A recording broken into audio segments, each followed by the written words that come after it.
street from Brad's place, see what happens. He stood tucking the notebook back into his pocket. Get some rest tonight. Once we start this, you need to be ready for whatever we find. I nodded, but I knew I wouldn't rest. Hadn't really rested since Ivy's whisper at the park. Roger headed for the door, then paused with his hand on the frame. Stephen, you're doing the right thing. Protecting a kid always is. Even if it means going behind Brad's back, especially then. He pushed the door open and the little bell above it chimed. See you tomorrow, 6 a.m. The door closed behind him, and I was alone in the store again. I stood there for a long moment, looking at the coffee aisle where the woman had stood that morning, at the register where she'd paid in cash, at the front window where I'd watched her drive away with Brad. Tomorrow we'd start watching, start looking for answers, and I'd cross a line I'd never imagined crossing. As I drove home, I felt like I was crossing a line, but I had to know. For Ivy, money tells a story. I just had to read it. Before we started watching Brad, I needed to look at my own records. That evening, I spread 7 years of bank statements across my kitchen table. The house was quiet, except for the hum of the refrigerator and the occasional creak of old wood settling. I'd made coffee strong black, the way Gloria used to make it when we'd sit up late doing taxes or planning Willa's college fund. The mug sat untouched beside me as I worked, steam rising into the dim light above the table. January 2018. $40,000 wired to Bradley Wallace. The memo line read, Family Support. January 2019. Same amount. Same memo. I went through every year. 2020, 2021, 2022, 2023, 2024. $40,000 every single time like clockwork. $280,000 total. I'd known the amount, obviously. I wrote the checks, authorized the transfers, but seeing it laid out like this 7 years in a row, 7 identical transactions, made it real in a way it hadn't been before. That was a fortune. A small fortune maybe, but more money than most people saw in a lifetime. And what did I have to show for it? I pulled out a shoebox I kept in the hall closet, the one with receipts and correspondence, anything related to Brad and Ivy. I sorted through 7 years of paperwork, looking for proof that the money had been used properly, proof that Brad was grateful, proof of anything, really. What I found was nothing. No thank you notes. No updates on Ivy's education or activities. No pictures of school events or birthday parties. Not a single piece of paper showing how the money had been spent or why it was needed. The only communications I had were text messages, and they were brief. Almost cold. In January 2019, he'd written, Got the transfer, thanks. The next year, just received, appreciate it. By 2021, it was down to transfer came through. Not even a full sentence most years, just acknowledgement that he'd taken the money and moved on. I pulled up my phone and scrolled back through our text history, hundreds of messages over 7 years, and almost all of them were initiated by me. I'd ask how Ivy was doing in school. Could I take her to the park this weekend? Did she need winter clothes? I could pick some up. Brad's responses were always short. She's fine. Sure. We're good. Never details. Never stories about what Ivy was learning or who her friends were. Never invitations to come over for dinner or join them for anything. Just the bare minimum required to keep me from asking more questions. And then there were the early requests. I flipped through my calendar checking dates. Every year, like clockwork, Brad would text me in November or December asking if I could send the payment early. In November 2019, he'd written about expenses coming up before Christmas. December 2020, house repairs. November 2021, Ivy's school stuff. I'd always said yes, always sent it early, because family helped family, and I'd promised Willa I'd take care of her daughter. But now, looking at the pattern, something felt wrong. What kind of expenses came up every single year at the exact same time?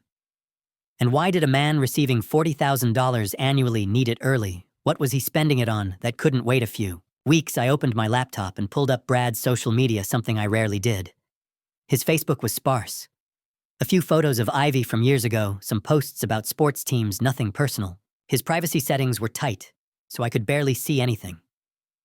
But one thing I could see was that his relationship status had changed 2 years ago from widowed to in a relationship. Then 6 months later, it went back to blank. He'd never mentioned dating anyone.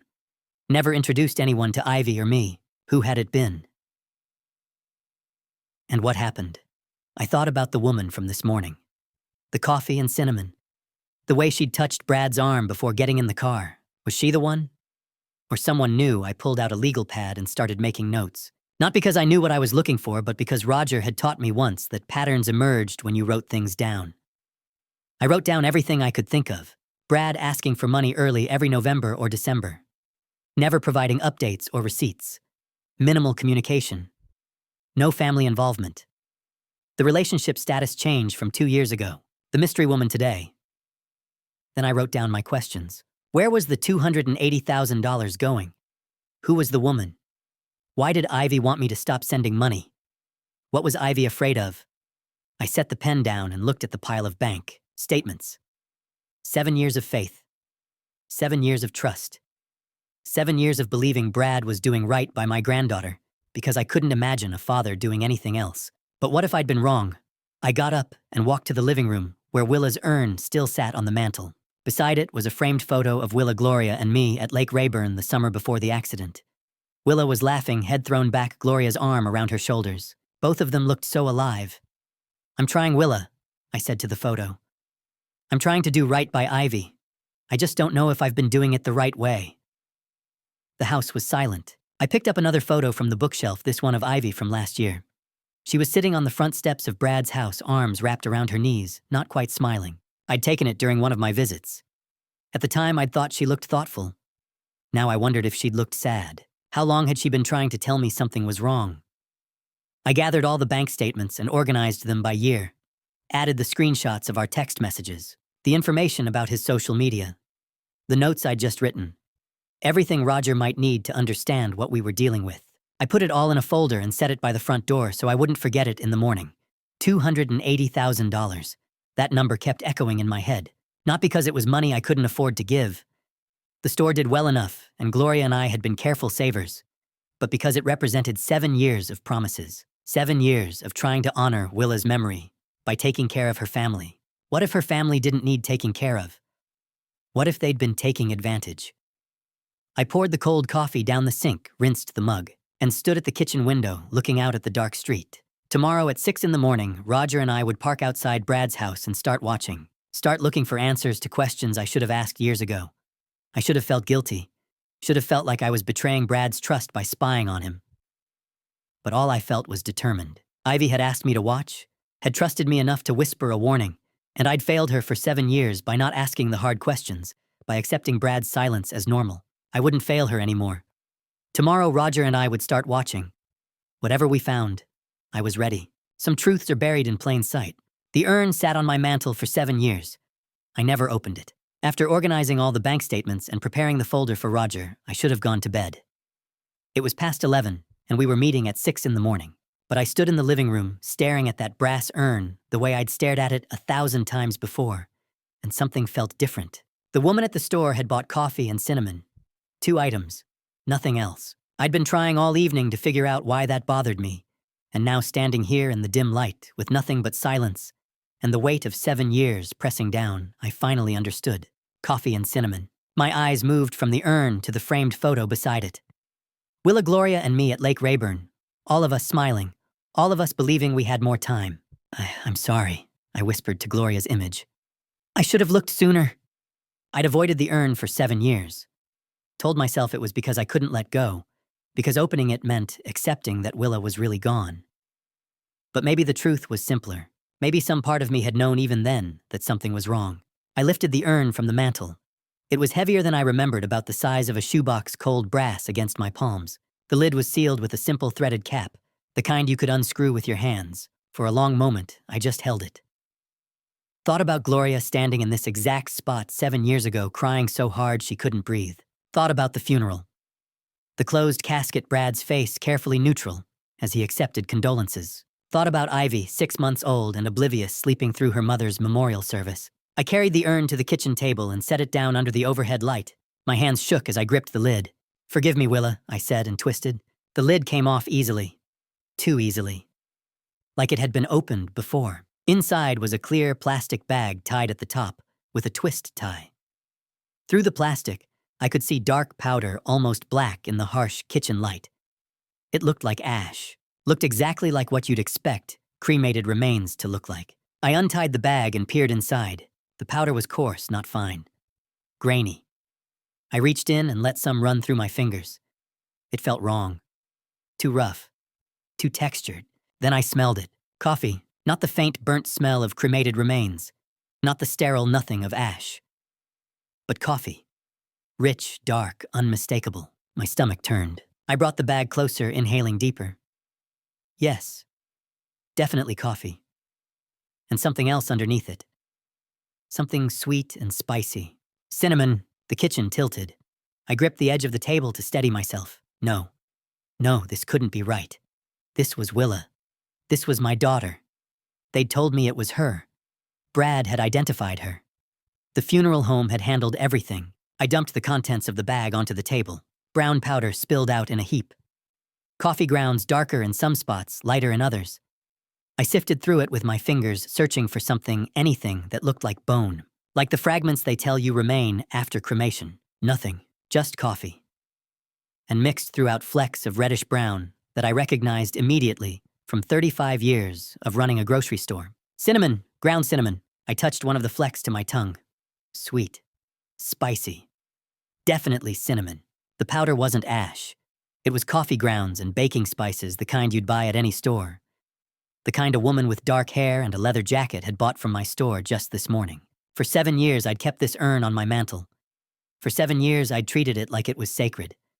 Gloria had stood here crying, had kissed the cold brass, and whispered goodbye to our daughter. She'd died 6 months later, with a broken heart, believing Willa's remains were resting above our fireplace. And it was coffee, kitchen scraps, a joke. The rage hit me so hard I couldn't breathe.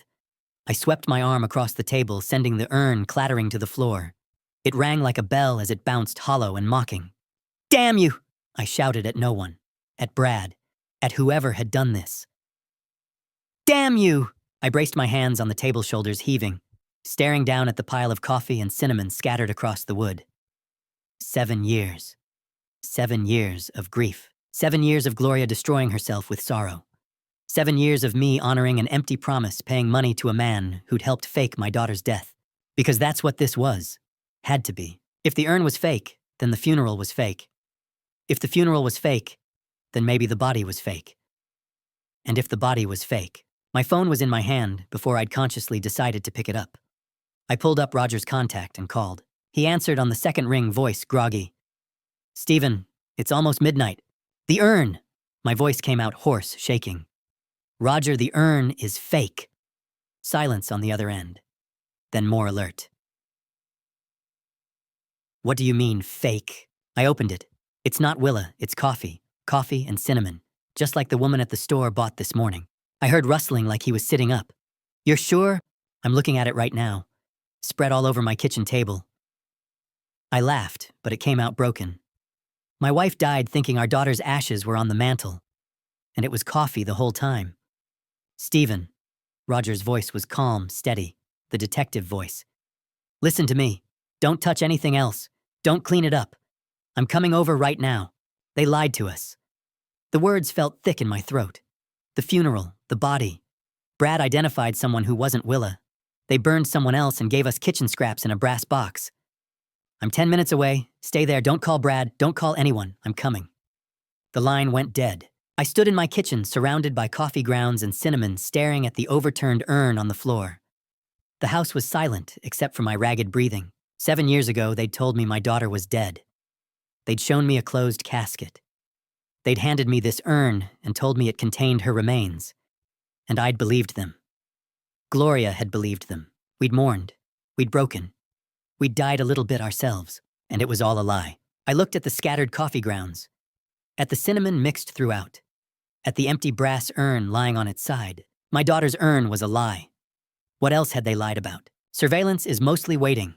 But when something happens, everything changes. Roger brought the cameras the next morning. He'd stayed until nearly 1 a.m., the night before, documenting the coffee grounds and cinnamon from the urn, photographing everything, and scribbling notes into his small notebook. Before leaving, he told me to get some sleep and that we'd start surveillance at dawn.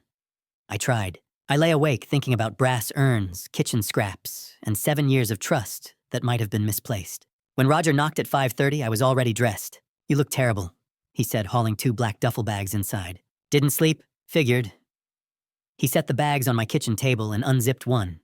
Inside were cameras, lenses, recorders, and equipment I didn't recognize. We'll park down the street from Brad's house. Public road, legal surveillance. 2 old guys sitting in a car. What are we watching for? Patterns. Who comes and goes? When Brad leaves, when he gets home, and whether your mystery woman shows up again. He lifted a camera with a long lens, and maybe we learn where $280,000 went. We drove to Brad's neighborhood in Roger's gray sedan, a car so ordinary it blended into any street. He parked 3 houses down, far enough not to draw attention, close enough to see the driveway and front door clearly. Then we waited. Brad left at 7:45. He backed out, turned toward the main road, and disappeared. Roger wrote the time down. Usual schedule, Roger asked. It used to be. Construction management, I think. I haven't asked in years. Roger nodded but said nothing. We stayed until noon, then rotated. Roger went home. I stayed watching the house, glancing at Ivy's upstairs window, hoping she was all right. Nothing happened that afternoon. Brad came home at 6, went inside, and didn't come back out. A normal evening. The second day followed the same rhythm.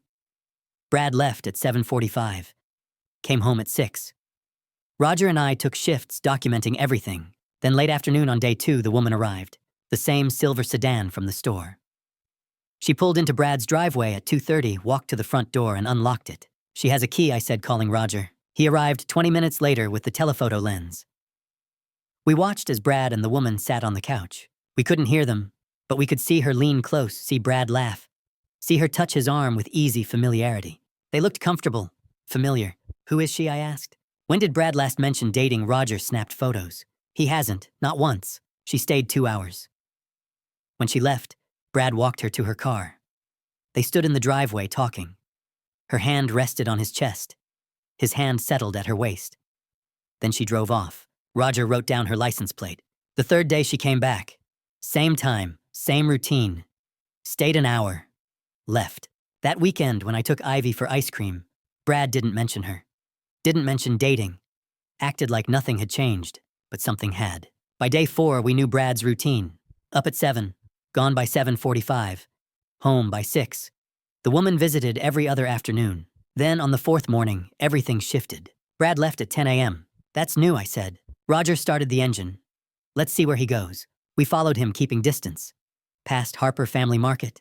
Past familiar streets. Into the industrial district on the east side of town. Warehouses, loading docks, semi-trucks. Brad turned onto East Industrial Avenue and pulled into a worn parking lot. A large brick warehouse. Building 447. Narrow windows. Few cars. He parked near a side entrance and went inside. Roger stopped across the street behind a delivery truck. What is this place, I asked. Roger searched on his phone. Warehouse. Owned by a holding company. Used for storage or light manufacturing. Why would Brad be here? That's what we need to learn. We waited. 45 minutes passed before Brad came out, got in his car, and drove away. We stayed. What do you think he's doing in there, I asked. Roger tapped his notebook.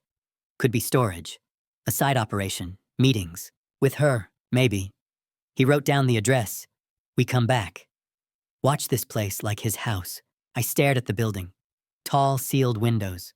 Quiet. Empty looking. But Brad had just spent 45 minutes inside. There's something in there, I said. Roger nodded. Yeah. And we're going to find out what it is. I spent the entire night pacing through my house, unable to sleep. Unable to think about anything except the voice we'd heard inside the warehouse. The crying, the pleading, the words that replayed over and over in my head like a broken record.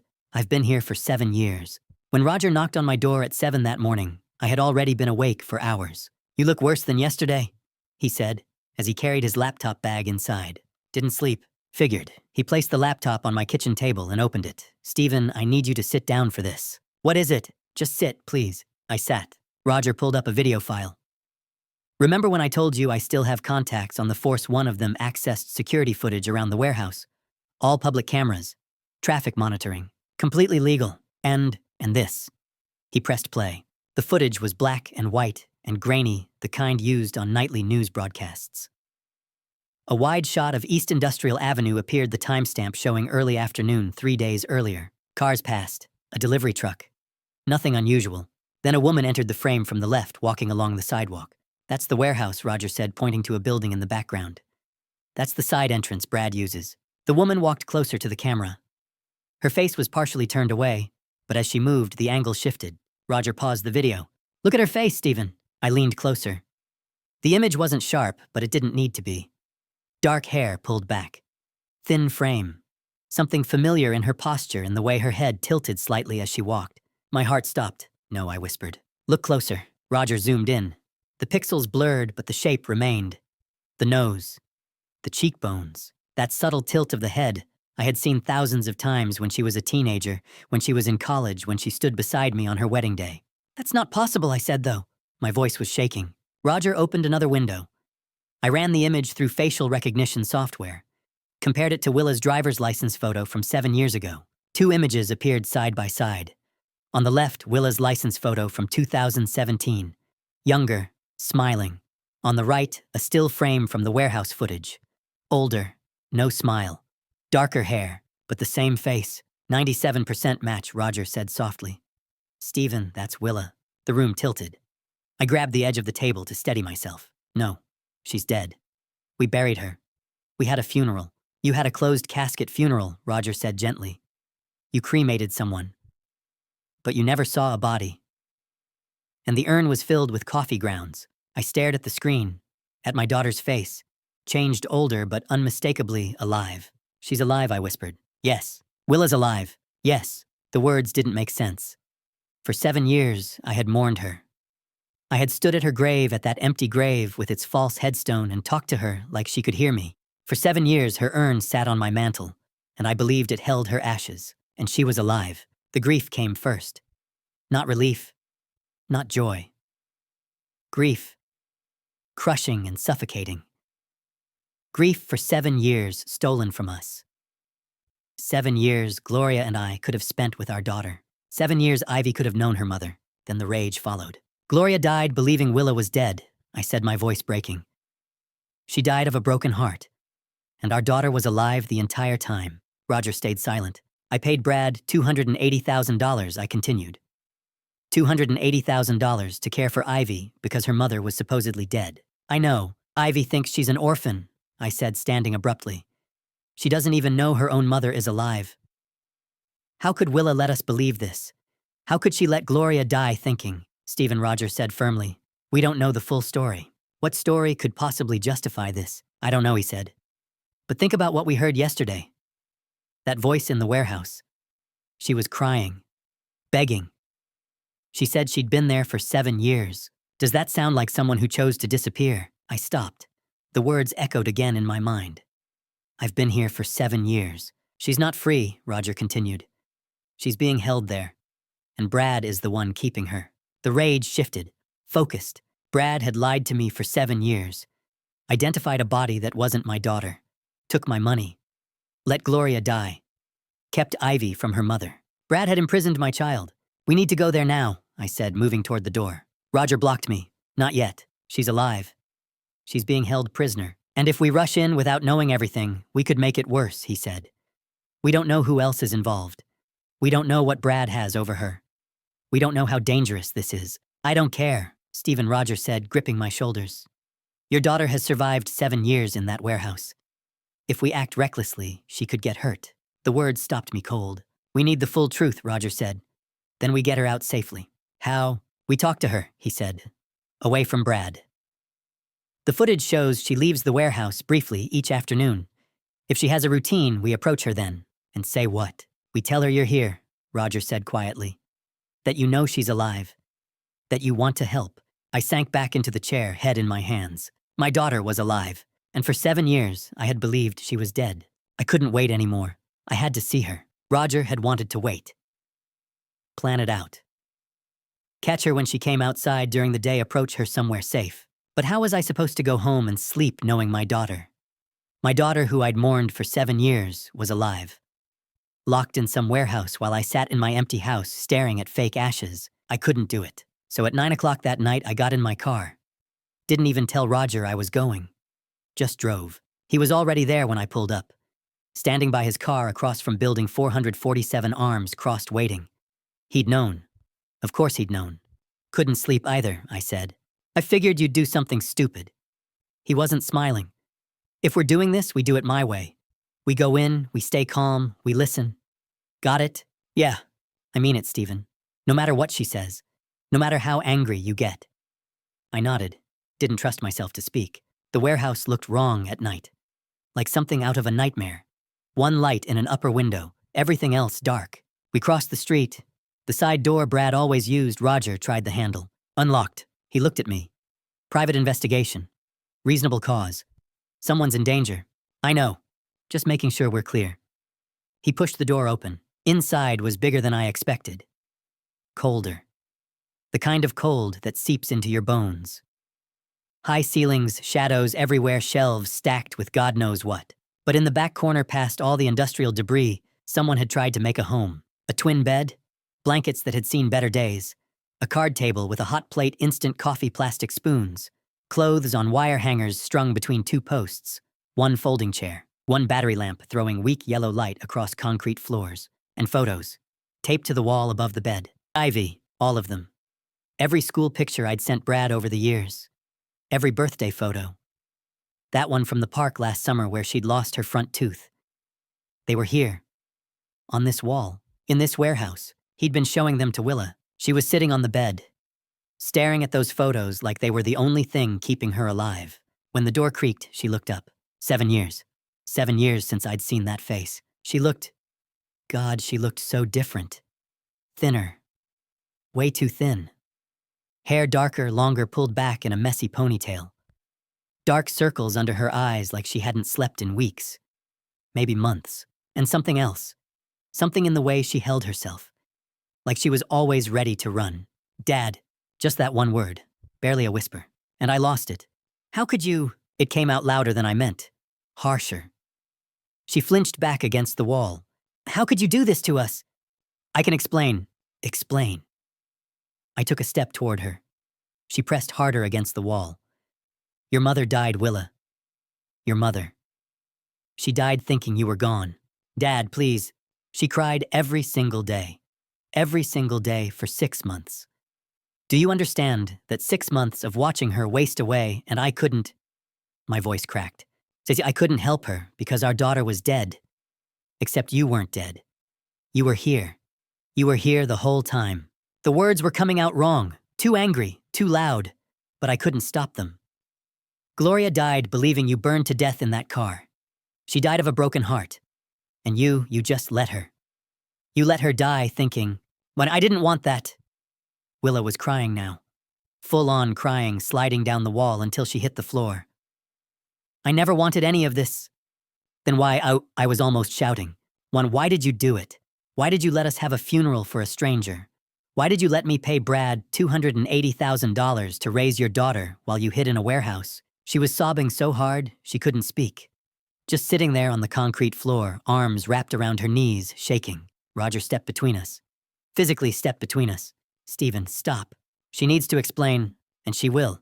But you need to calm down. Calm down. My daughter's been lying to me for 7 years. Stephen. Roger's voice cut through everything. Look at her. I stopped. Looked. Really looked this time. She wasn't just thin. She was gaunt. Cheekbones too sharp. Wrists too small. Her clothes a faded t-shirt and jeans that didn't fit hung off her like she'd been wearing them for years. Her hair was dull, lifeless, and those scars on her arms. Small white lines. Some old, some newer. This wasn't someone who'd run away to start a new life in paradise. This was someone barely surviving. Willa, Roger said quietly. He crouched down, not getting too close. We're not here to hurt you. We're here because we want to help. Can you look at me? She raised her head, eyes red and swollen and terrified. We need to understand what happened. Roger continued. Can you tell us that? She looked at him, then at me, then at the photos of Ivy on the wall. If I tell you. Her voice was so small. If I tell you, you'll hate me. I don't hate you, I said, and weirdly I meant it. I was furious, devastated, confused as hell. But looking at her sitting there on that floor in that warehouse surrounded by photos of the daughter she'd never met, I couldn't hate her. I just need to know why. She wiped her eyes with her sleeve. It's not a simple story. We have time. Do you?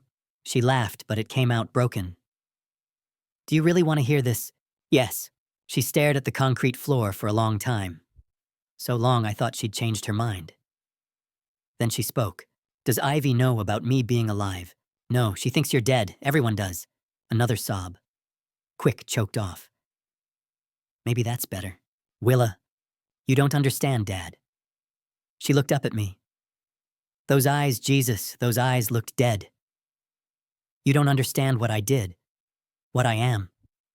So help me understand. Silence. Just the sound of her breathing. Ragged. Uneven. Finally, 7 years ago, something happened. Something I can't take back. And the only way to survive was to disappear. To let everyone think I was dead. What happened? Roger asked. She closed her eyes. If I tell you, you have to promise me something. What? That you won't tell Ivy. Ever. She can't know about this. About me. About any of it. Willa, promise me. Her voice cracked. Please. She deserves better than me. I looked at Roger. He gave a small shake of his head. Don't promise that. Just tell us what happened, I said. She pulled her knees tighter to her chest. I need to start at the beginning. But when I'm done. She looked at me with those hollow, broken eyes. Now when I'm done, you'll understand why I can never leave here.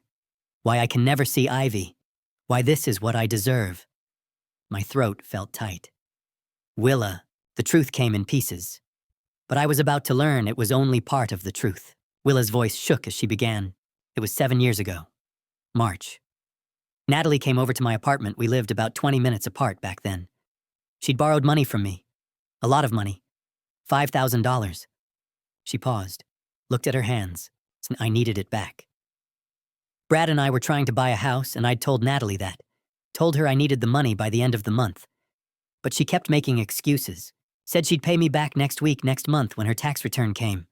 It had been almost a year. Her voice got quieter.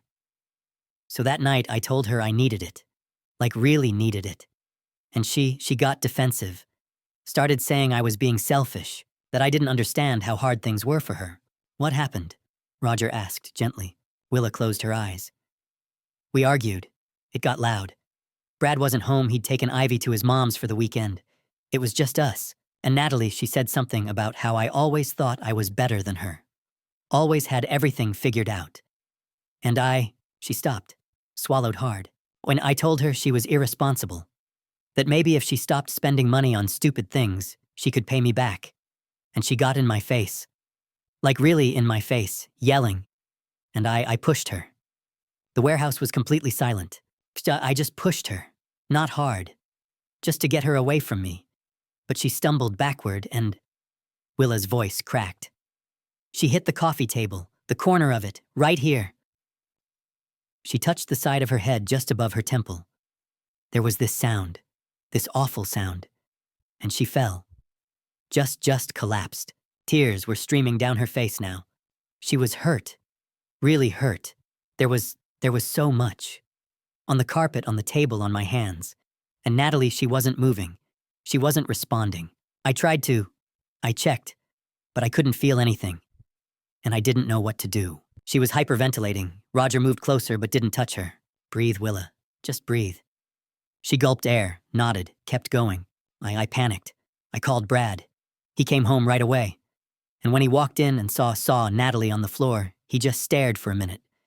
Then he checked her, put his fingers on her neck. And he looked at me and said, "She's gone." My stomach turned.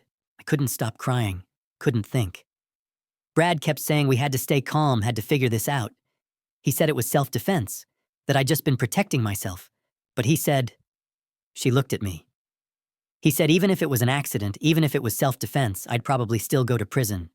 That Natalie's family would push for charges, that I'd lose everything, lose you, lose Mom, lose Ivy. So he suggested faking your death, Roger said. Willa nodded.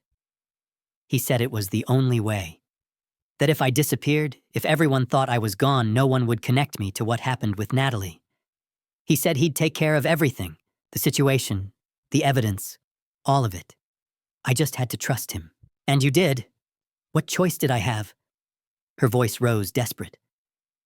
My best friend I was responsible for what happened. I was terrified.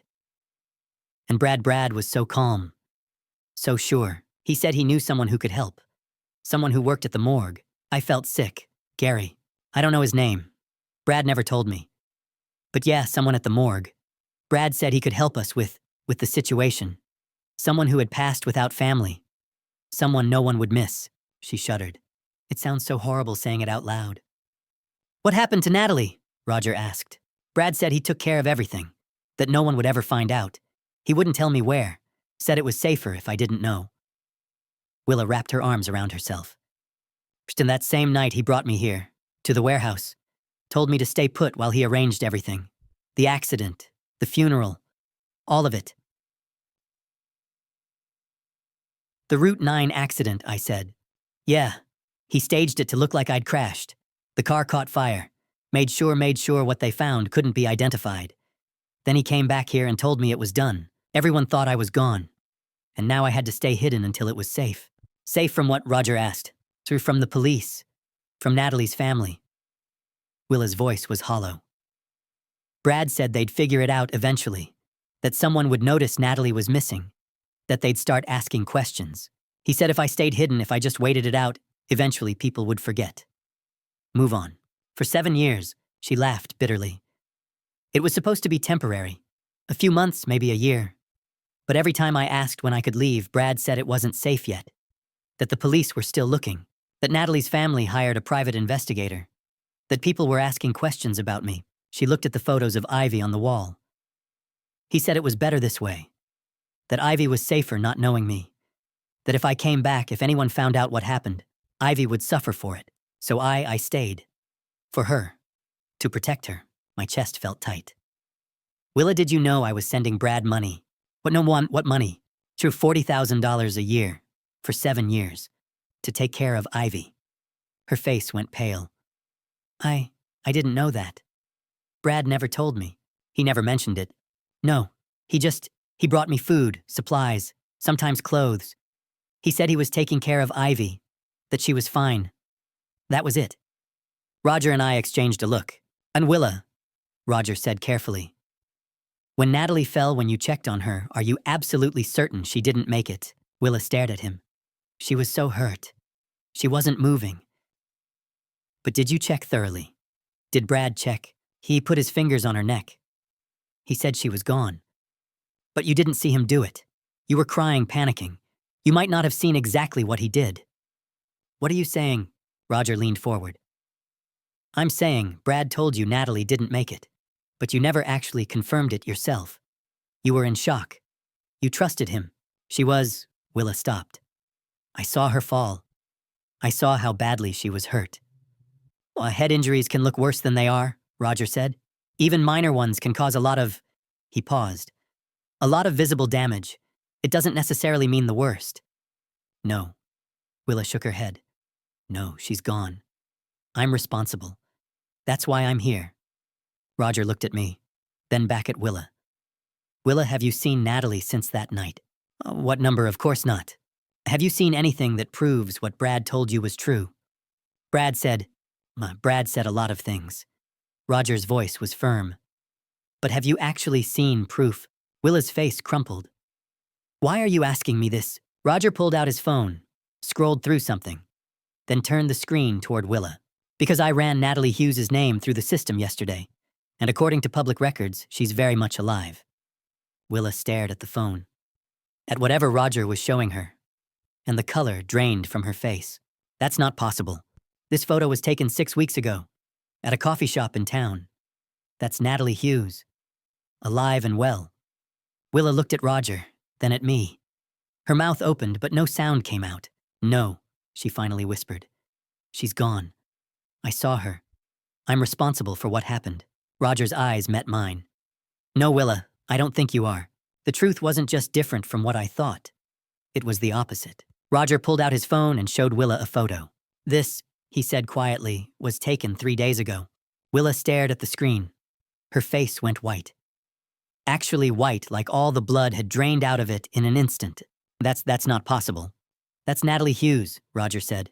At Corner Brew, the coffee shop on Main Street. 3 days ago. Very much alive. Willa's hands were shaking. No, I saw her. She fell. She was hurt. Brad said... Brad lied. The words hung there, I looked at the photo.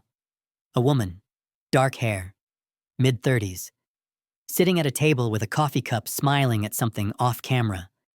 She looked healthy, happy, alive. I don't understand, Willa whispered.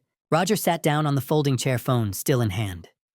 Willa, I need you to think very carefully about that night. The fight with Natalie, when she fell. What exactly did you see? I pushed her. She stumbled, hit the table. Willa's voice was mechanical, like she'd told this story so many times it had become a script. She was hurt. On the carpet. On the table. She wasn't moving. Did you check on her yourself? I tried. I couldn't feel a pulse. There was too much, and I was panicking, But then Brad came home, Roger interrupted gently. And he took over. Right, Willa nodded slowly. And he checked. And he told you she didn't make it. And you believed him. Why wouldn't I believe him? He's my husband. He was trying to help me. Roger leaned forward. Willa, I don't think Natalie was ever hurt. I think the whole thing was staged. Silence.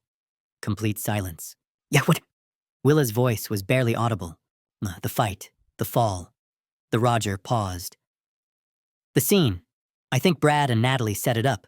Fake scenario. Designed to make you believe you'd done something terrible. That's insane. Is it? Roger pulled up another photo. This is Brad and Natalie, 2 years ago, at a restaurant in Wilmington. He swiped. Another photo. This is them last year. Same restaurant. Swipe. 6 months ago. Hotel in Newark. He kept swiping. More photos. Brad and Natalie. Together. Close. Intimate. They've been seeing each other for years, Willa. Long before that night in your apartment. Willa stared at the photos. Her mouth opened, but nothing came out. I think they planned this from the beginning, Roger continued. The fight was fake. Brad probably told Natalie exactly what to do, how to fall, how to make it look bad. They probably used theater makeup, fake scenario materials, made it look worse than it was. But you saw what they wanted you to see. And then Brad came in and confirmed it. Told you Natalie was gone, that you were responsible, that you had to hide. Roger's voice was firm, but not harsh. He manipulated you, Willa. He used your panic and your guilt to control you. And he's been controlling you for 7 years. The warehouse felt impossibly cold. Why? Willa asked. Why would they do that? Roger looked at me, then back at Willa. Salmonai, I said. My voice sounded strange, hollow. My money, Willa's eyes widened. For 7 years, I've been sending Brad $40,000 a year, $280,000 total, to take care of Ivy. I felt sick saying it out loud. He convinced me it was for Ivy, but it was for him and Natalie. I didn't know, Willa whispered. I swear I didn't know. I know you didn't. Roger pulled up his phone again. I've been digging into Brad's finances. He's got an offshore account, started 7 years ago right after your accident. The money's been flowing in regularly, $40,000 a year like clockwork, plus other amounts, smaller transfers. From where? I'm still working on that. But I found something else. He showed us a bank statement. 3 weeks ago, Brad transferred most of the account balance, just over $60,000, to a different account. In the Cayman Islands, my stomach dropped. He's planning to run, Roger said. Him and Natalie, take the money and disappear. Willa looked like she might be sick. So none of it was real. The fight, the accident, the hiding. None of it. Oh, the hiding was real, Roger said quietly. But it wasn't to protect you from the police. It was to keep you locked up. Out of the way. So Brad could collect your father's money and live his life with Natalie without you interfering. 7 years. 7 years my daughter had been trapped in this warehouse, believing she was a criminal while her husband and her best friend lived free. Took my money. Took everything. He used me, Willa said. Her voice was shaking. He used me and Mom. Mom passed thinking I was gone. Because of them. Because of their lies. Yes. And Ivy. Ivy doesn't know me because she couldn't finish. I moved closer. Crouched down beside her. Put my hand on her shoulder. She flinched. Then looked at me. Really looked at me. Dad, I'm so sorry. I should have known. I should have checked. I should have. "Mao, you were manipulated," I said. My throat felt tight. "This isn't your fault, Willa. None of this is your fault. You were a victim. You still are. But Mom, well, Mom would want you to live." The words came out fiercer than I intended. "She would want you to be free, and she would want us to make this right." Willa's face crumpled. She started crying, not the panicked sobbing from before, but something deeper. Grief. Relief. 7 years of pain pouring out. I pulled her into a hug. My daughter. Alive. Broken. But alive. Roger gave us a minute. Then he cleared his throat. "Stephen, Willa, I know this is a lot, but we need to act fast. If Brad's planning to run, we don't have much time." I pulled back. Looked at Roger. "What do we do? We need evidence. Real evidence. The kind that'll hold up in court." Roger stood. "Financial records help, but we need more. We need Brad and Natalie to confess. On record." "How do we do that?" Roger looked at both of us. "We set a trap. We make them think they've won, that they're safe, and then we get them to admit everything." Willa wiped her eyes. "How? You," Roger said, looking at her. "You're the key. Brad thinks you're completely under his control. Thinks you believe everything he's told you. We use that. You want me to talk to him? Then I want you to wear a wire. Confront him. Get him talking. And once he thinks you're still too scared to do anything about it, he'll tell you the truth." Willa looked terrified. But then something changed in her face. A hardness I hadn't seen before. "He kept me here for 7 years, she said quietly. "He let me believe I'd hurt someone. He let Mom..." She stopped, swallowed. "He let your mom pass thinking I was gone. He used Ivy. He used you." She looked at Roger. "What do I need to do?" Roger looked at both of us. "If we're going to take them down, we need them to confess. And I have an idea. Every good trap needs bait. We had the perfect bait, the truth. We met at Roger's house the next morning to plan. I hadn't slept. Again. Spent the whole night thinking about Willa in that warehouse, about Brad and Natalie living free while my daughter rotted in prison. About Gloria. About Ivy. About 7 years of lies. Roger's house was small but organized. Retired detective organized. Papers stacked neatly. Coffee brewing. A dining room table covered in folders and equipment I didn't recognize. Willa sat across from me, looking small and exhausted. She'd stayed at my house last night, first time in 7 years she'd slept in an actual bed. I'd heard her crying through the wall around 3A. Emma didn't know what to say, so I just let her be. Roger set down 3 mugs of coffee and opened his laptop. "Okay, here's what we need." He pulled up a document. "Brad and Natalie have to confess. On record. Admissible in court. That means we need audio, clear audio, no ambiguity." "Oh, how?" I asked. "On wire. We put a recording device on Willa. She goes back to the warehouse. When Brad shows up, and he will show up, he always does, she confronts him. Gets him talking. Once he thinks she's still under his control, he'll admit everything." Willa's coffee mug shook in her hands. "You want me to talk to him? After everything? I know it's hard. Hard." Her voice cracked. "He kept me locked up for 7 years. He made me think She stopped.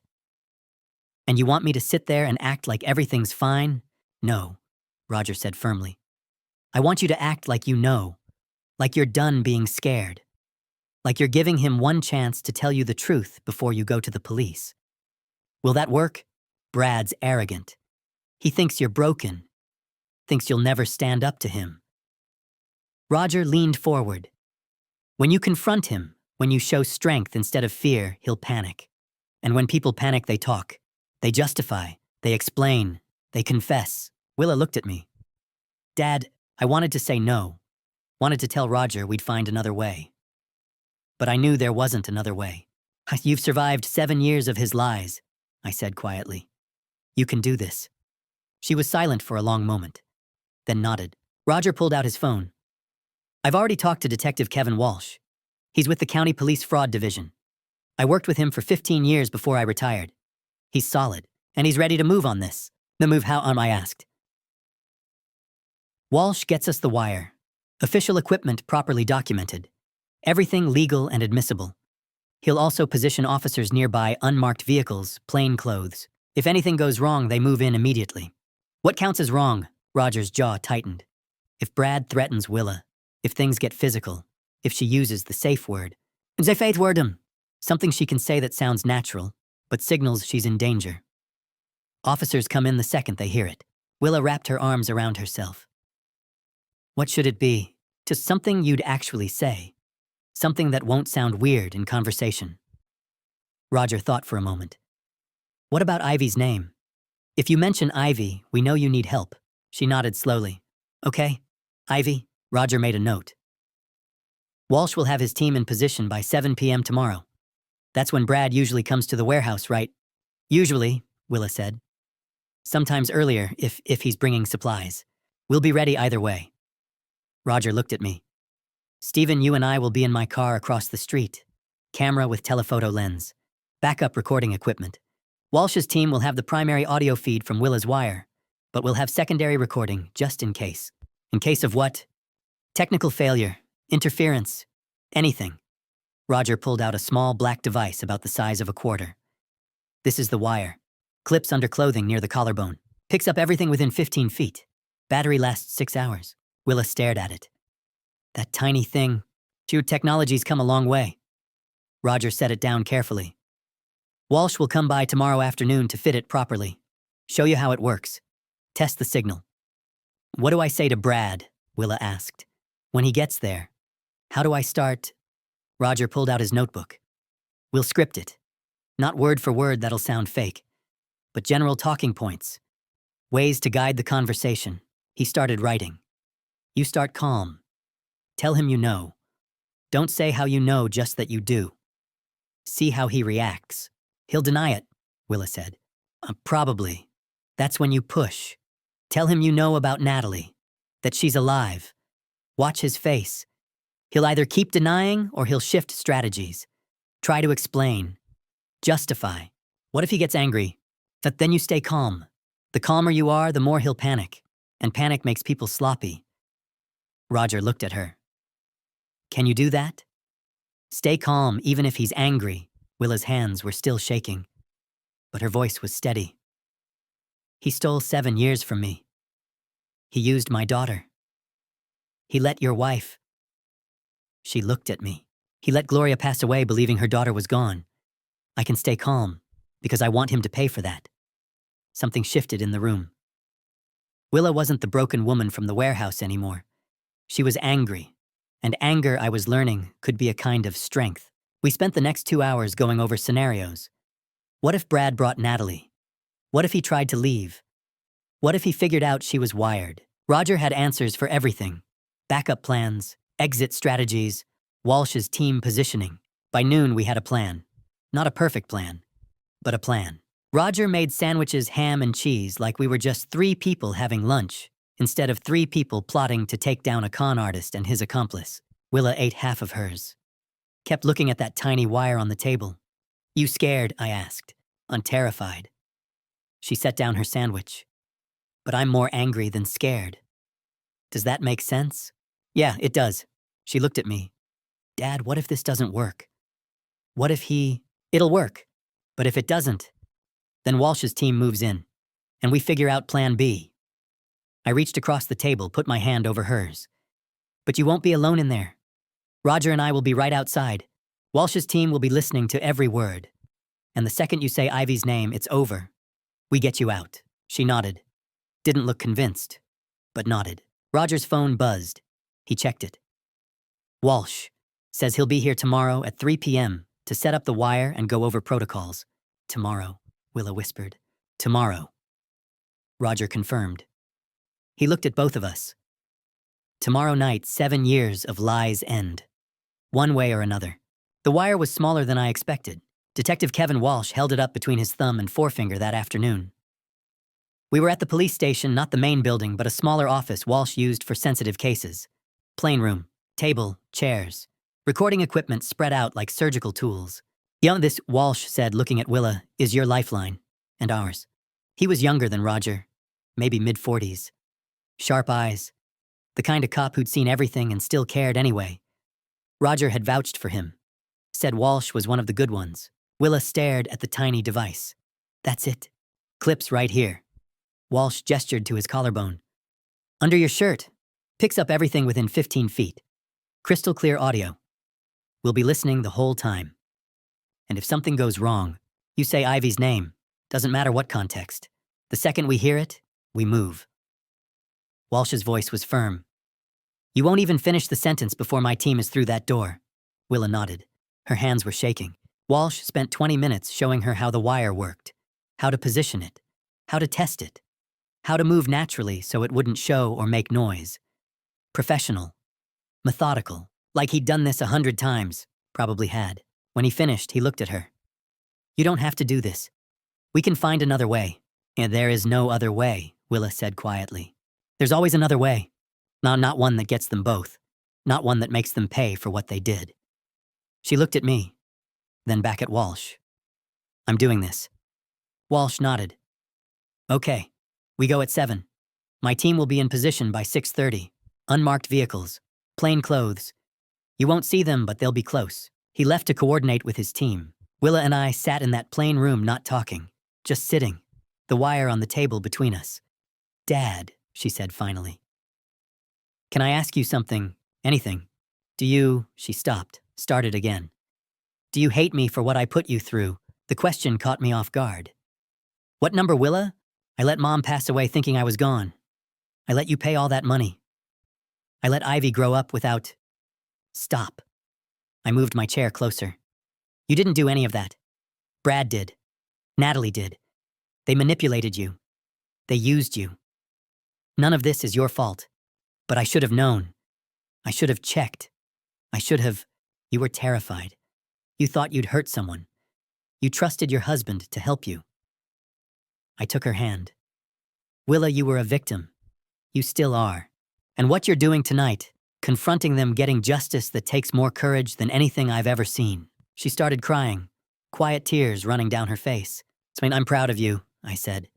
And your mom would be proud of you too. She squeezed my hand. We sat like that for a long time. Then it was 6 o'clock. Time to go. Walsh came back with the wire. Helped Willa put it on. Tested the signal. Clear as a bell. Remember, he said. Stay calm. Get them talking. And if anything feels wrong, say the word. Ivy, Willa repeated. We'll be right outside. She nodded. I wanted to pull her into a hug. Tell her we'd find another way. Keep her safe. But I knew she needed to do this. Needed to face them. Needed to end 7 years of lies. I love you, I said. I love you too, Dad. 7 o'clock came too fast. Roger and I were in his car parked 50 yards from the warehouse. Far enough that Brad and Natalie wouldn't notice. Close enough that we had a clear view of the side entrance. I had binoculars. Roger had a camera with a telephoto lens. And in my ear, a small earpiece connected to Walsh's frequency. I could hear everything Willa heard. Everything her wire picked up. The waiting was terrible. Walsh's voice crackled through the earpiece. All units in position. Target vehicle not yet arrived. Stand by. I looked at the warehouse. One light in the upper window. Willa was in there. Alone. Waiting. She'll be fine, Roger said, seeing my face. You don't know that. I know she's stronger than Brad thinks she is. I know she's got every cop in this county ready to move if she needs them. And I know she wants this. Roger lowered his camera. Stephen, your daughter spent 7 years thinking she was responsible for something terrible. Tonight, she becomes the one who brings them down. That's power. She needs this. I knew he was right. Didn't make the waiting easier. 8 o'clock passed. 8:15, 8:30. Maybe they're not coming, I said. They'll come. Brad's predictable. Comes to the warehouse every few days. He'll come. At 8:47, headlights turned onto East Industrial Avenue. This is the moment everything changes. The wire is on. The police are in position. And my daughter is about to face the 2 people who destroyed her life. But before I take you inside that warehouse, I need to know, are you still here with me? In the comments, describe how you feel right now using just one word. Or tell me the first instinct that crossed your mind in this moment. I need to feel that you're here with me. One more thing, what follows includes some dramatized details created for storytelling and educational purposes. If that's not for you, feel free to pause here. I understand completely. But if you're ready for the truth, let's see this through together. Silver sedan. That's them, Roger said, raising his camera. Through the binoculars, I watched the car pull into the warehouse lot. Park near the side entrance. 2 people got out. Brad, tall, clean-cut, wearing a jacket I'd probably paid for with my money. And Natalie, dark hair, confident walk. The woman who'd helped destroy my daughter's life. They walked to the entrance. Brad pulled out a key, opened the door. He went inside first, Walsh's voice in my ear. Target 1 has entered. Target 2 following. All units hold position. Natalie disappeared through the doorway. I held my breath. Through the earpiece I heard footsteps, the scrape of the door closing. Then Brad's voice. Casual, almost cheerful. Willa, I brought you a surprise tonight. More footsteps, lighter ones, Natalie's heels on concrete, a pause. Long enough that I started to worry something was wrong. Then Brad's voice again. But different this time. Confused. You're not surprised. Confessions don't always sound like regret. Sometimes they sound like pride. I held my breath as Willa began to speak. Through the earpiece, her voice came through clear. Calm. Steadier than I expected. Brad, I know everything. A pause. Then Brad's voice, careful now. Know what? What are you talking about? I know Natalie's alive. I know she never, Willa's voice caught, but she pushed through. I know you lied to me, both of you, for 7 years. Silence. Long enough that I gripped the binoculars tighter, ready to move. Then Natalie's voice. Cool. Almost curious. How did you find out? Roger grabbed my arm, held up his phone. Recording. Every word. Does it matter? Willa said. You lied. You made me think I'd hurt someone. You kept me locked in here while you lived your lives. Brad's voice shifted. Harder now. Angry. You were supposed to stay hidden. Hidden from what the police aren't looking for me, are they? They never were. You don't understand. Then help me understand. Willa's voice was stronger now. Tell me why. Why did you do this? Another pause. I could hear movement. Footsteps on concrete. Brad spoke. Because we needed the money. Just like that. No hesitation, no shame. Money, Willa repeated. Your father's money, Natalie said. Matter of fact. Like she was discussing grocery shopping. $40,000 a year. For 7 years. $280,000 total. I felt Roger's hand on my shoulder, keeping me in the car, keeping me from charging through that warehouse door. You did this for money. Willa's voice cracked. You made me believe I was responsible for you. Let my mother pass away thinking I was gone for money. It wasn't personal, Willa, Natalie said, calm, cold. It was just business. Your father had money. We needed it. You were the way to get it. My mother passed away from grief. That wasn't part of the plan. Natalie's voice didn't change, didn't soften. But honestly, it worked out. Made the whole thing more believable. Your father was devastated, never questioned anything. Roger had to physically hold me back. Wait, he hissed in my ear. Let them finish, Brad's voice again. We had it all worked out. The fight was fake.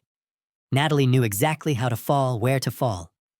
We used theatrical makeup, fake scenario, made it look worse than it was. Oh, you manipulated me, Willa said quietly. We gave you an option, Brad corrected. Prison or freedom. You chose freedom. You told me I'd hurt someone. And you believed it, because you wanted to believe it, because it gave you an excuse to disappear. Brad's voice was dismissive now. Careless. Come on, Willa. Don't act like you're completely innocent here. You went along with everything. Because I was terrified, because it was convenient. Natalie this time. You didn't have to work. Didn't have to take care of Ivy. Didn't have to be a wife or a mother or a daughter. You just had to hide, and we took care of everything else. I wanted to scream. Wanted to tell Willa none of that was true. But I couldn't. Could only listen. How did you do it? Willa asked. The accident, the funeral, all of it. Brad actually laughed. Gary, my cousin, works at the county morgue. Got us. He paused. Got us someone who'd passed. No family. No one to claim them. Made sure the documentation looked right. You used someone who'd passed away. Willa's voice was horrified. The car accident did the rest. Fire destroys evidence. Makes identification impossible. Your father never questioned it. Why would his daughter was gone? And the urn, to coffee grounds. Natalie sounded almost amused. And cinnamon, and some other spices. Your father kept that thing on his mantle for 7 years. Never opened it. Never checked. My hands were shaking. Roger's hand tightened on my shoulder. $280,000, Brad said. Paid for everything. This warehouse, Natalie's apartment, our trips, our life together. You've been together this whole time, Willa said. Not a question, a statement. Yeah, since before you actually, Natalie said. Brad and I have been seeing each other for almost 10 years. You just didn't notice. And tomorrow, Willa asked. You said something about tomorrow. Tomorrow we fly to Grand Cayman, Brad said.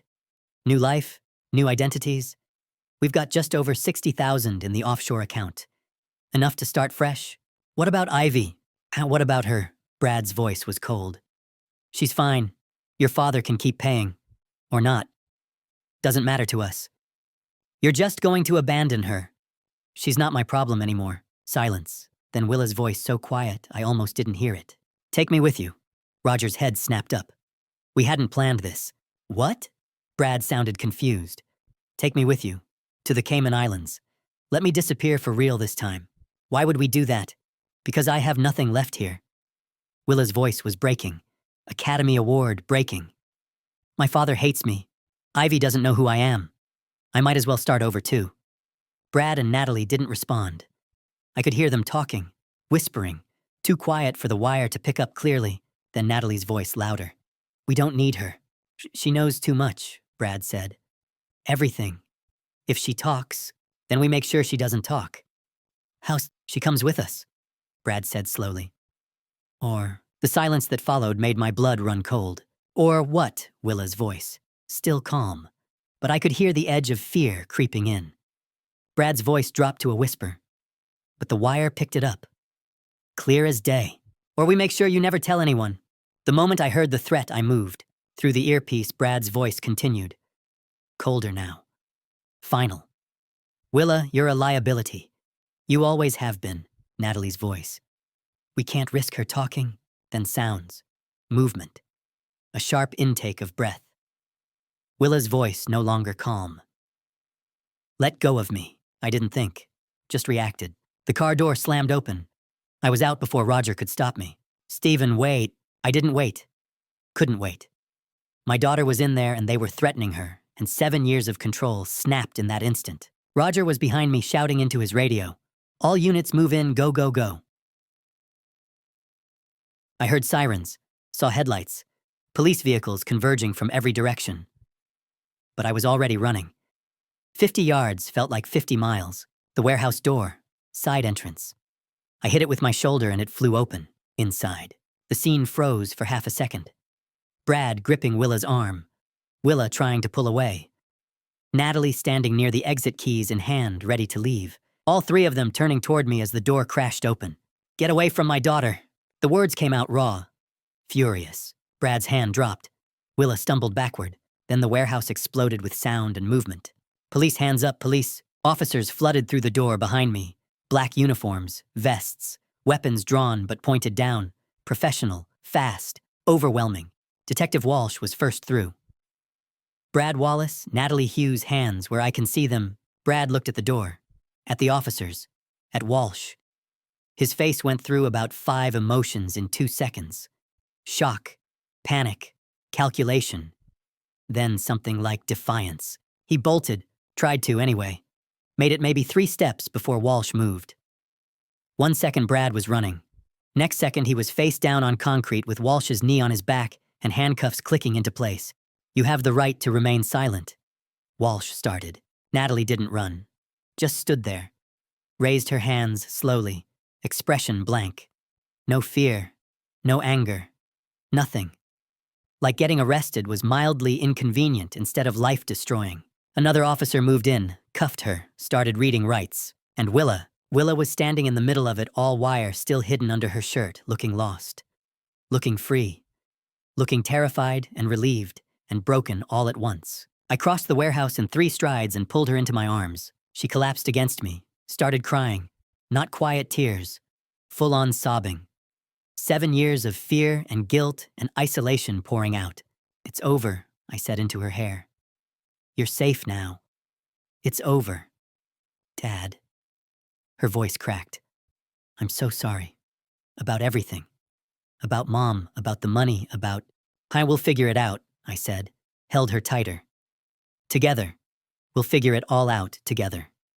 Behind us, officers were securing the scene, taking photos, collecting evidence. Walsh was on his radio, coordinating with someone.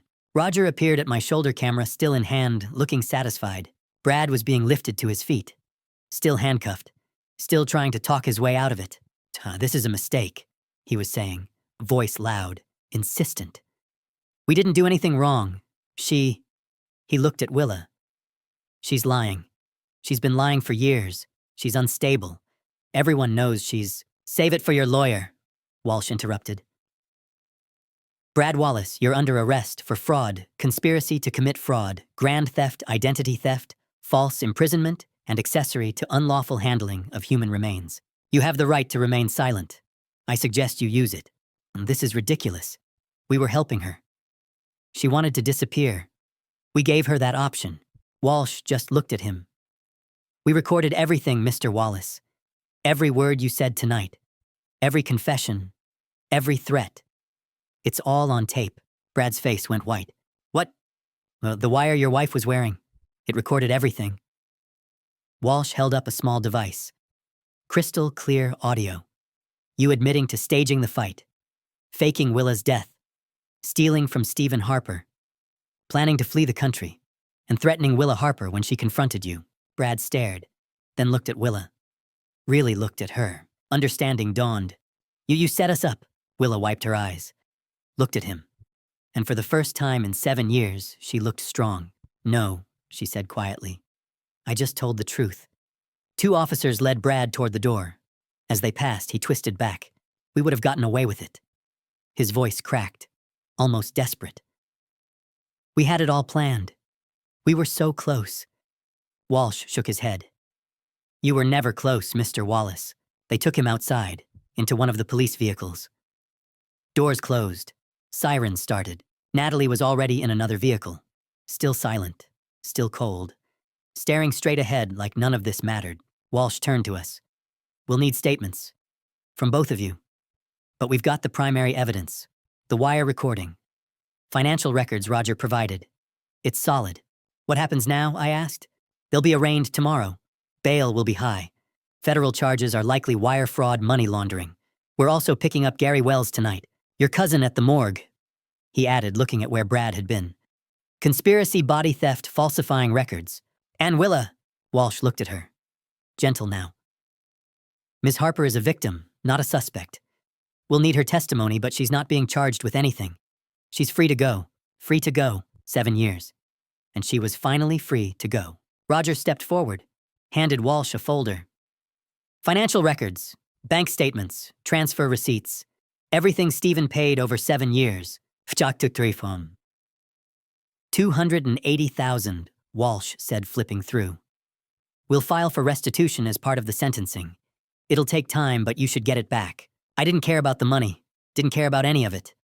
Just cared that my daughter was standing next to me, alive, safe, free. The police vehicles started pulling away. Lights flashing. Brad and Natalie inside. Headed to county lockup. To arraignment. To trial. To consequences they'd avoided for 7 years. Walsh shook my hand. Then Roger's, then Willa's. You did good tonight, Ms. Harper. That took real courage. She nodded, couldn't speak. Walsh left. Roger packed up his equipment, said he'd meet me at the station tomorrow for statements. Gave me a quick hug, rare for Roger, and headed to his car. And then, it was just Willa and me. Standing in that warehouse, in the place she'd called home for 7 years. Can we leave? She asked quietly. I don't want to be here anymore. Yeah, we can leave. I put my arm around her shoulders. We walked out together. Past the makeshift bed. Past the photos of Ivy on the wall. Past 7 years of imprisonment. Outside, the night air was cool, clean, free. As the last police car disappeared into the night, I felt my daughter's hand slip into mine. We had a long road ahead. Legal proceedings, therapy, rebuilding, introducing Willa to Ivy, explaining everything. But for the first time in 7 years, we'd walk it together. Justice isn't just a verdict. It's what comes after. The trial began 3 months later in January 2025. Those 3 months between the arrests and the trial passed in a blur. Police statements, meetings with prosecutors, Therapy sessions for Willa. Slow, careful steps toward healing. Introducing Willa to Ivy under supervision, at first only an hour at a time. Ivy confused and cautious. Willa patient, gentle, afraid of pushing too hard. Me standing in the middle, trying to keep everyone steady while my own emotions threatened to pull me apart. The trial was held at the federal courthouse downtown. A massive stone building with high ceilings and echoing halls, the kind of place that reminded you how small individual lives were compared to the weight of the law. Brad Wallace was charged with fraud conspiracy to commit fraud, grand theft of $280,000, false imprisonment of Willa Harper, identity theft, and accessory to the unlawful handling of human remains. Natalie Hughes faced charges of conspiracy, fraud, theft, and aiding false imprisonment. Gary Wells, Brad's cousin who worked at the county morgue, was charged with body theft, falsifying official records, and conspiracy. All three pleaded not guilty. The prosecution appeared unconcerned. I testified on the second day. I walked into the courtroom wearing the only suit I owned, the same one I had bought for Willa's funeral 7 years earlier and had never worn again. I sat in the witness box while the prosecutor asked me to tell my story. I told the jury about Willa's supposed accident, about Gloria's grief, about the urn that sat on my mantle for 7 years, about the $40,000 I sent Brad every January, about discovering the coffee grounds and cinnamon, about finding my daughter alive inside a warehouse. The defense tried to suggest I had been careless, that I should have questioned things sooner, that somehow my trust made me partially responsible. The prosecutor shut that down quickly.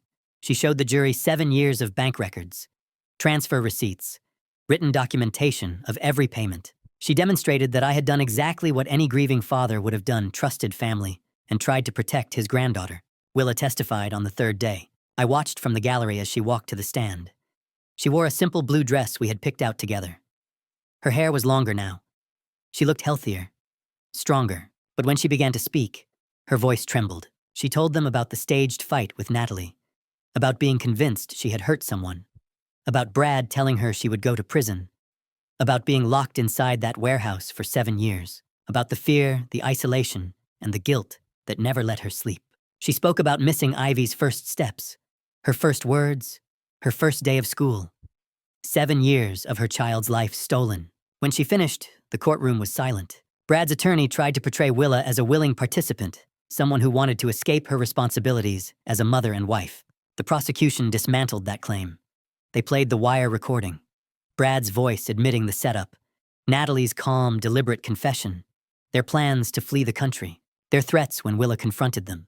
The jury heard everything. They also saw the evidence. The fake urn filled with coffee grounds and cinnamon sat on a table as an exhibit. Bank records revealed offshore accounts. Surveillance footage showed Brad and Natalie together. The falsified death certificate was entered into evidence. Gary Wells testified, after taking a plea deal admitting he had provided remains from the morgue in exchange for $5,000. Natalie's attorney claimed it was a misunderstanding, that she was just Brad's girlfriend and didn't understand the full scope of his actions. The wire recording destroyed that argument. Natalie's voice was cold and precise. It was just business, Willa. Your father's money. The trial lasted 2 weeks. The jury deliberated for 4 hours. On February 14th, Valentine's Day, they returned their verdict. Guilty on all counts.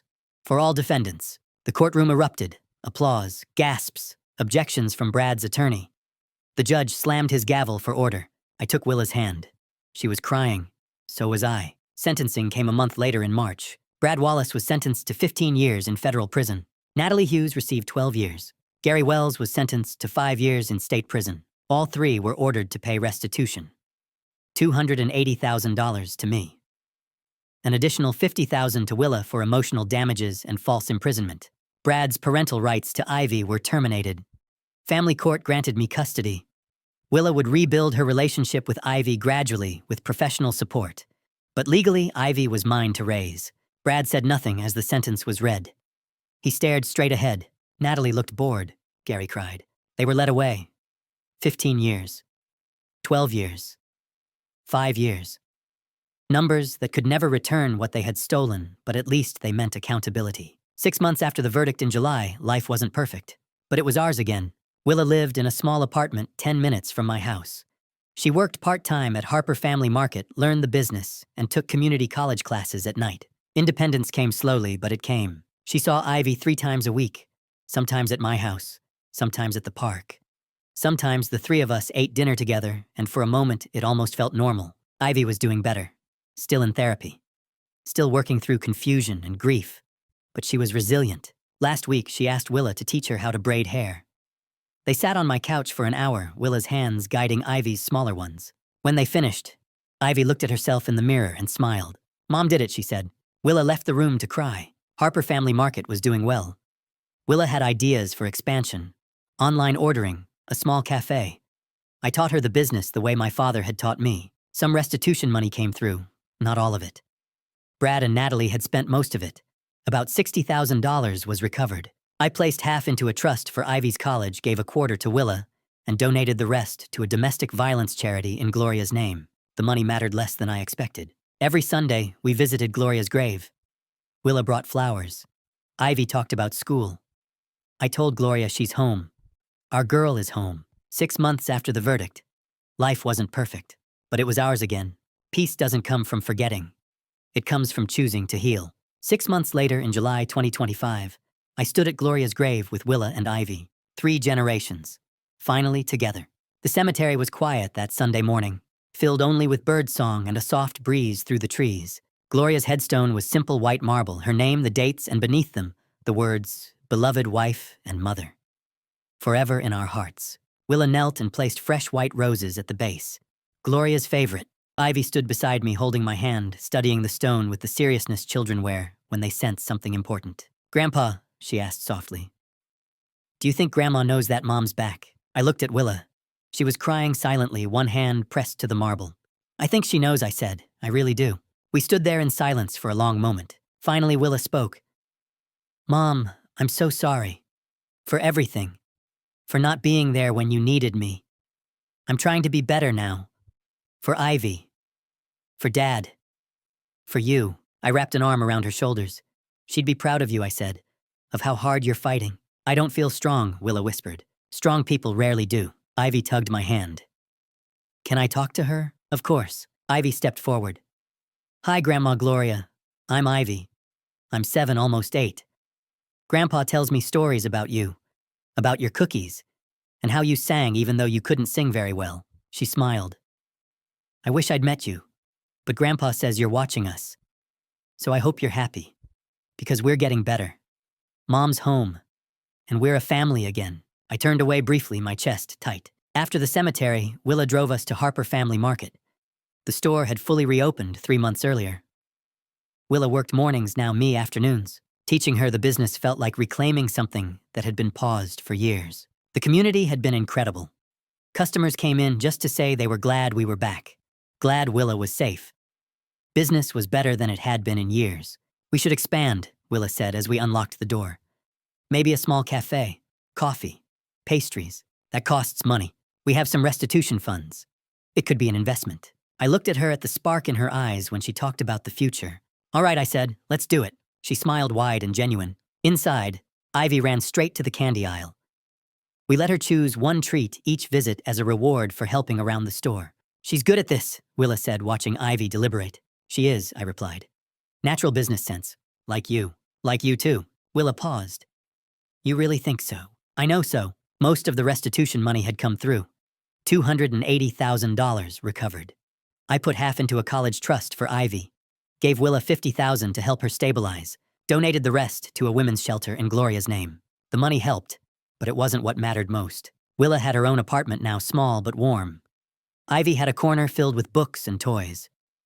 Therapy continued for both of them. Healing wasn't linear, but it was happening. Brad and Natalie were in federal prison. Brad's appeal was denied. No contact with Ivy allowed. I rarely thought about them anymore. We'd lost so much. 7 years. Gloria. Pieces of ourselves. But we were building something new. Forgiveness was hard. Some days the anger resurfaced. Some days grief returned without warning. But I remembered that Willa was a victim too. She survived. And she came back. Forgiveness didn't mean forgetting. It meant choosing love over bitterness. That evening, Willa and Ivy came over for dinner. Sundays were ours now. I made spaghetti using Gloria's old recipe. Ivy set the table. Willa helped with the sauce. For a moment, it felt like the life we'd once known. After dinner, we sat in the living room. Gloria's photo rested on the mantel where the urn once stood. I preferred it that way. Dad, Willa said quietly. Yes, thank you for not giving up on me. I squeezed her hand. I never will. Ivy looked up. Grandpa, can you tell me about Grandma Gloria? I smiled. What do you want to know? Everything. So I told her. About meeting Gloria at a fair. About love and laughter and mistakes and family. Ivy listened closely. Willa cried softly. She sounds amazing, Ivy said. She was. As they left that night, Ivy hugged me tight. Love you, Grandpa. Love you too. Willa smiled. See you tomorrow? 6 a.m. I'll bring coffee. I watched them drive away and felt peace settle in. Not perfect, not easy, but together, and that was enough. 7 years of lies, a lifetime of truth ahead. On a quiet Sunday evening in July, the three of us sat around my kitchen table, 3 generations finally whole. Ivy was showing Willa her drawings from school. Willa was smiling, really smiling for the first time in 7 years. And I realized this family story didn't end with revenge. It ended with redemption. And to you listening to this story, remember this. I spent 7 years carrying a weight I didn't even know was there. 7 years paying for a lie. 7 years mourning a daughter who was alive but imprisoned. And when I finally learned the truth, my first instinct wasn't justice, it was rage. I wanted Dad revenge so badly I could taste it. I wanted Brad and Natalie to suffer the way my family had suffered. But God taught me something I didn't expect. God doesn't honor revenge, He honors truth. And when I chose truth over vengeance, when I chose to trust Roger and the law, instead of taking matters into my own hands, God gave me something better than revenge. He gave me my daughter back. Looking back, would I do things differently? Absolutely. I'd ask harder questions. I wouldn't ignore the red flags. I wouldn't let grief blind me to the manipulation happening right in front of me. My advice to you, don't wait 7 years to demand the truth. Don't let people use your pain against you. Don't confuse patience with passivity. This dad revenge story taught me that revenge is temporary, but family is forever. Justice came not because I forced it, but because I trusted God's timing and let the truth speak for itself. And that family story, the one about a father, a daughter, and a granddaughter rebuilding what was stolen, that's the story worth telling. Here's my truth: anger is easy. Forgiveness is hard. But healing is worth it. If this story touched you, I'd love to hear your thoughts. Drop a comment below. If it resonated, share it with someone who needs to hear it. And if you want to follow more stories like this, hit that subscribe button. Your support means the world. Before I go, a quick note. The stories I share often include fictionalized elements created for educational purposes. If that's not your preference, I completely understand. Feel free to explore content that better fits your interests. Thank you for staying with me until the very end.